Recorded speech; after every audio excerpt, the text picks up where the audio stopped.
So we want to talk a little bit more about the specifics of the research and the research project. The thing I would just open with, and this is, I think, something you and I have said to each other before, do not be intimidated by research speak. Right. The convergent, the mixed methods, the qualitative, the quantitative. Don't be intimidated by the language. It's just fancy words to describe sort of what we're doing and what we're up to. And so that's what I want us to unpack. So A, others know exactly what you're doing. And B, that they can see how this could work in this space. Actually, and a C, that the words don't have to be scary. Does that make sense? Right. So tell us, like, what are you going to do? Where you're doing some of it right now. What are you doing for the research? Okay. Well, if I could be honest and say at first I never saw myself as a researcher. I ran from it. I would say I hate research. Really? Yes. But the crazy thing is this experience has allowed, I love it.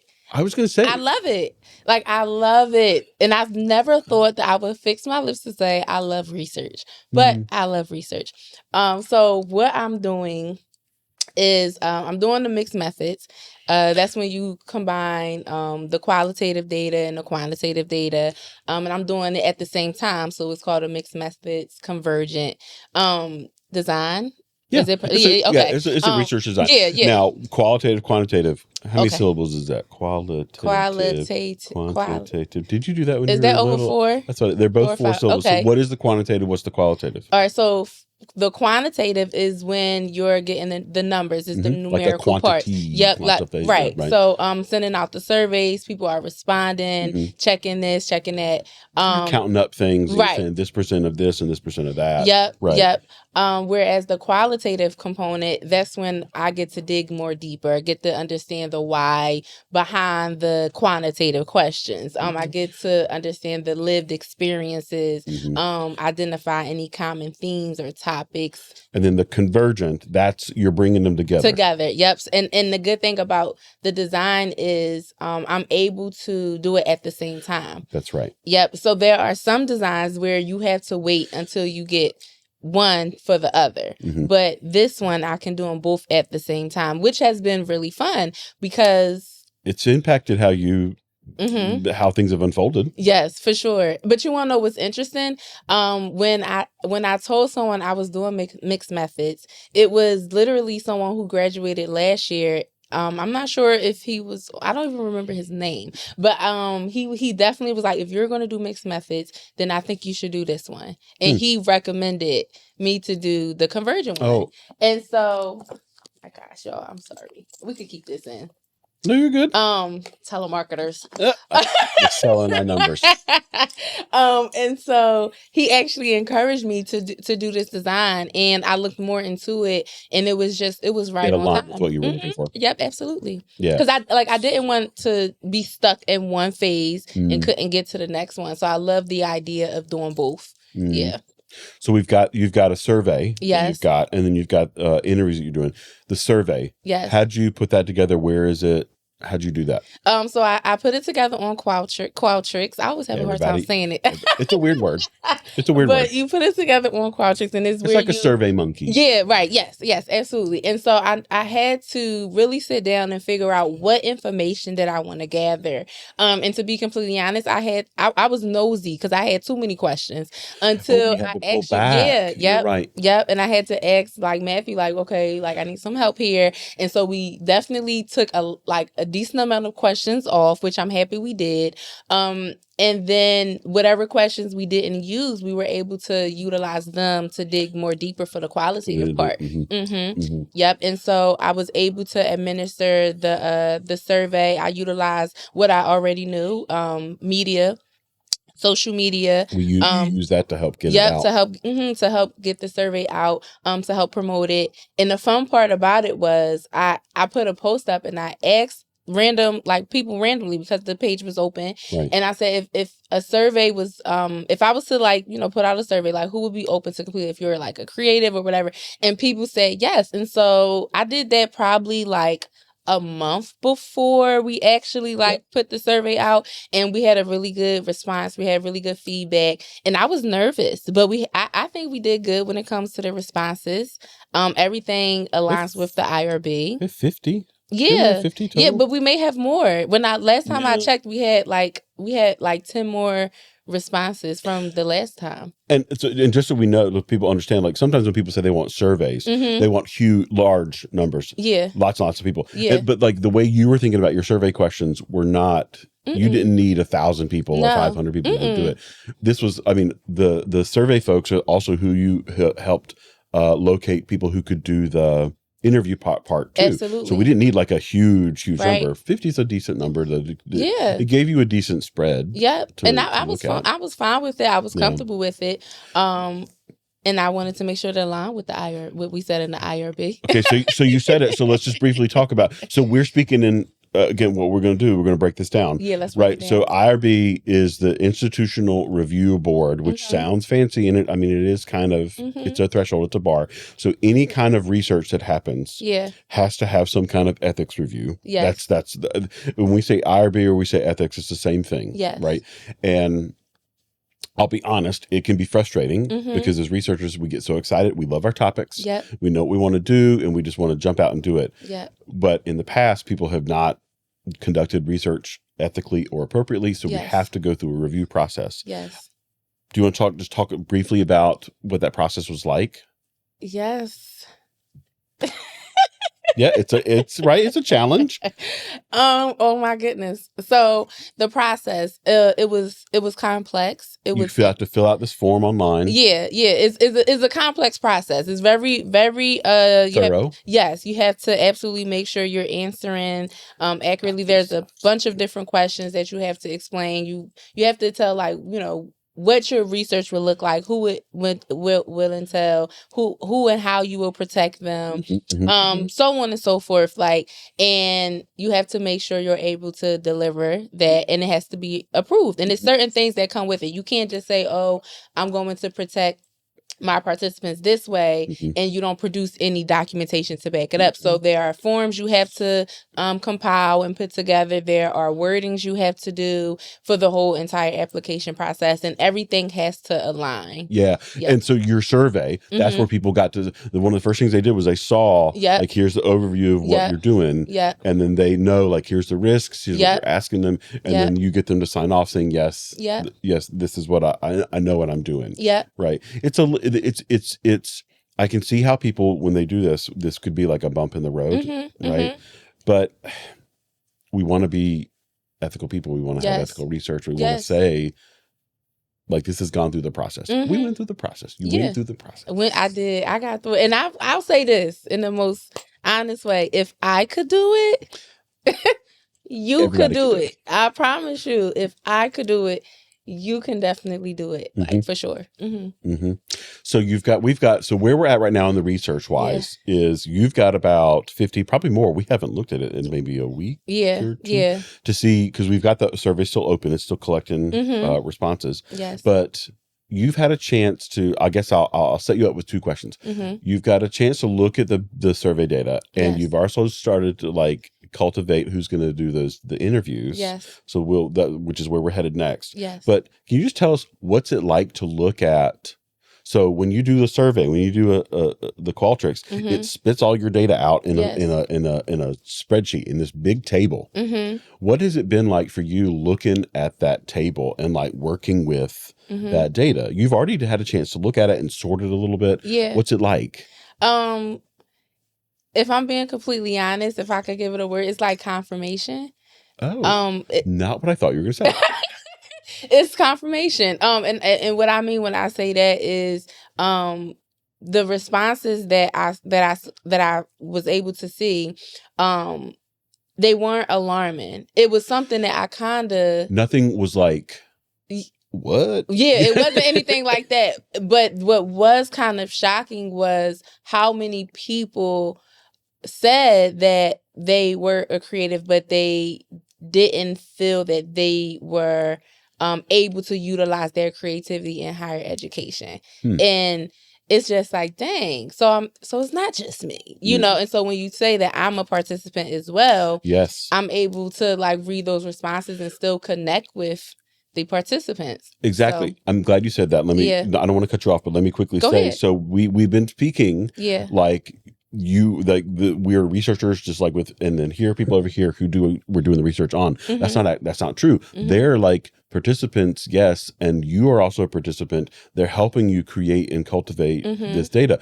This is what I say, if I were going to do this research project, I could do it, but it would not be how you do it, and with the richness and the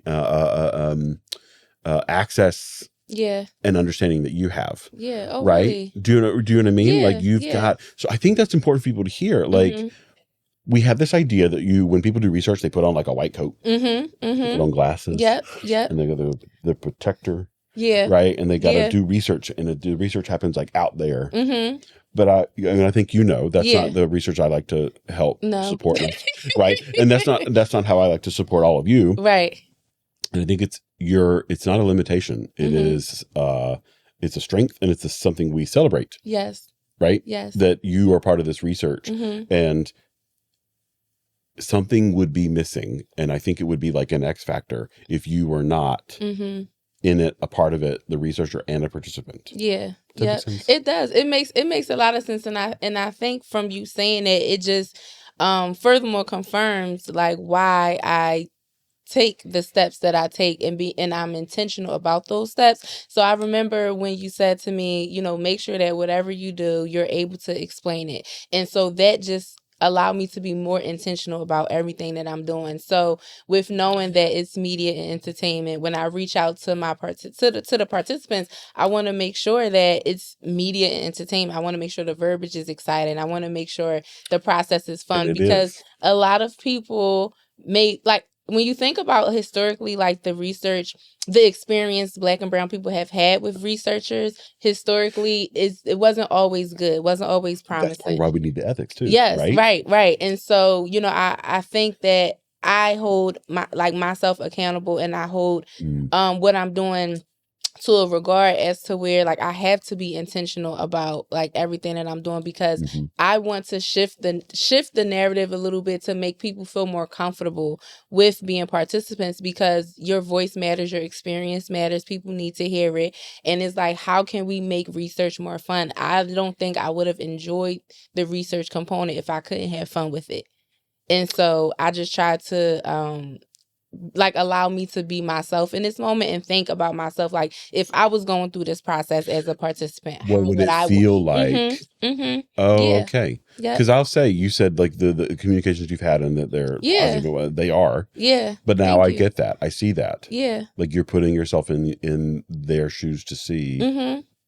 Yeah. I think that's a good rule of thumb to have, like as a researcher too. Okay. If you're going to be working with a population and you're a part of that, because I don't want to just. I'm the researcher, and I don't want it to come off researchy. Coming in on like I don't want that. Like I really wanted to be a representation of who I am, and I don't think I give off. I don't think. I'm really down to earth. I'm really fun. and so I just want that to just like show in the research process. Yeah. Before I ask about, because I know you've already done one sorting of the survey data to get a group of interviewees. Yes. Before we jump into like what that was like and how you decided to choose those people, you have to have a sense because of who you are. Yes. And then also, and your background. And also looking at the survey data, do you have a kind of vibe check of like what you're going to have, what's going to happen, what the conversations are going to be like, what the, does that make sense? So I try to be, the funny thing about this whole landscape when it comes to podcasting and media that I'm learning through that process, that I'm, how this whole intertwining, integrating type of thing, is when it comes to the research, I think I wanted, how can I say this? This is, by the way, a hard question. Yeah. Right. So I think for me, like, I don't want to over prepare. And when I said it is when you do production and media, sometimes you can have 20 interview questions, right? And the conversation may not even go in that direction. And so you just got to allow whoever it is to let the conversation flow. And so I brought that into the research component. So when I hosted the information session, which you just did, what I just did, yep, I hosted an information session. And with individuals who I contact, I asked them at the end of the quant survey if they were interested in being in the second phase, which was the whole pre-production and production process. And if they said yes, they would put their first and last name in their email for me to contact them. So I've reached out to everybody who's basically signed up, and I hosted an information session to just let them know what the pre-production and the production process will look like. You did that on Zoom. I did that on Zoom. I did the information session on Zoom. Gotcha. And I created a PowerPoint and I had like 5 questions, and I used the 5 questions that we didn't utilize. You were that was smart. That we didn't utilize, that we removed from the long quant survey, and I used them for the information session. And so you such a researcher. So I used that for the information session, and those questions really helped spark and ignite a level of community, like a level of sense of community for the participants. Did you mean that to happen? Yes, I was intentional about it. Okay. I did, and the thing is, when I go back to saying I didn't want to over prepare, I didn't want to overwhelm them with telling them, okay, this is what research, this is. I didn't want to do that. I wanted to make sure they knew all of the information that they needed to know. I gave them some background about the research, but I really wanted to focus on the community aspect of it, because I knew that for the second phase, I wanted us to be in the production mode. I want us to, I want them to be on camera. I want us to hear their lived experiences. So it was like, how can I create this space, this atmosphere for the Black and Brown creatives to feel comfortable sharing? So I was intentional about those 5 questions. And in the conversation, it was meaty. It was insightful. I can't wait for us to play it back and get the data from it, because it was really, really good. It was really, really, it was really, really powerful. And I will say that by me not over preparing, but being prepared, allowed me to just relinquish control, and the participants literally took over the conversation. And that's where I want the direction to go. Like, I want it to be that way. I'm still going to interview them for the second phase, but seeing them and hearing them in their zones is like, oh my gosh, like, this is what I want the research to be. So I hope I answered your question. But that's how I got here. That's how I prepared. And literally it was a lot of, how can I stay true to myself, and how can I not lose sight of what I want to do? And I just keep thinking about, I love education, I love social work, I love media, I love entertainment. I love being creative. Like, I love all of that. So how can I continue doing all of that? And so every step that I take, I make sure I carry those pillars with me. When it comes down to the outreach, when it comes down to the collecting data, so on and so forth. Like, I carry that. Yeah. No, I think you did answer the question. I think it's actually, you're going to thematize. Your thematize is something that's coming up in a couple different areas of my life, and in a very kind of cool way. Yeah. I think we don't think about this as researchers that often, about like the overly scripting, as opposed to creating. The phrase I'd add to the vocabulary is creating space. Yes. You created a space. Yeah. So that people could be who they were, get to know each other, be vulnerable, and then buy in. Yes. Not in a economic sense, right. but like invest in the project. Because when you think about film, or you thinking about content, or whatever the case may be, sometimes like what you record first, even when it comes to making episodes, like that's the tone. What you record first, it definitely sets the tone. But sometimes what you recorded first is not going to be what you want to put out first. Sometimes the first clip, the first clip may end up last. When you shooting a movie, sometimes they may do the end of the movie first, and so it's just being able to be flexible, and that's what I love about creativity, because it's like you walk and you talk. And it's like, okay, like it's going to work out, like this is going to connect to this is going to connect to that, and that's just how I want to finish carrying out the research process.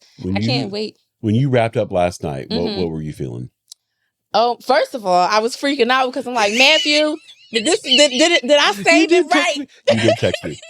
I was panicking. I'm like, did I save it right? But then once I seen that it was saved, but how did I feel?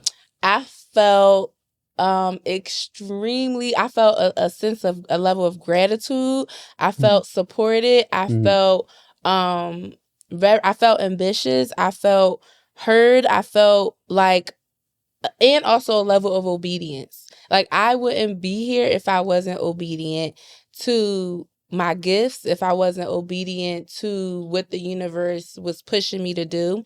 And I felt all of those feelings. And just hearing what everybody was saying and how they felt about it, that energy, it was a synergy that happened from Zoom. It was so impactful. Like, it was so much fun. But I really felt excited that I was just obedient to my gifts, to my purpose, to my creativeness. And I felt really excited. And I slept really good. I had amazing sleep because I was so happy. Yes, I was so happy. And I felt like we got over that hump, because we were talking about it is one thing. Doing it is another. Right? And so actually, like, doing it and it working out it's an amazing feeling. Like, it's really an amazing feeling. And so I'm excited. I can't wait to share the data with everyone. And I can't wait until we actually start the whole process of the production. And for y'all to meet out there, amazing. Everyone is amazing. Like, that's why I will say everybody's just amazing. From the whole process starting to like where we are now, it has been so much fun. Once we got through the whole the hard, challenging part, like, I really have been enjoying this process. And it's a lot of things that you say that I keep in the back of my head when I'm going through this process. And one of the analogies you used was how research is like a roller coaster. Like, you're up. There's the ups. Yep. And then there's the down. And so yesterday was definitely it was an up. It was an up. And I love roller coasters. And how I determine too. You do? I do too. And we have so much in common, Matthew. I know. Like, we really do. And so, like, one thing I love about roller coasters, and it's the funny thing, because it's what most people hate, is the drop in my stomach. Like, if I feel the drop in my stomach, it's like, oh, I got to get back on that ride. And so yesterday was the drop in it was the kick that I needed, like, on the roller coaster. And I can't wait for the next ride. Nice connection. Yeah, I can't wait for the next ride. Brilliant. That was good. Okay, that was a good one. That was good. I think we good. That was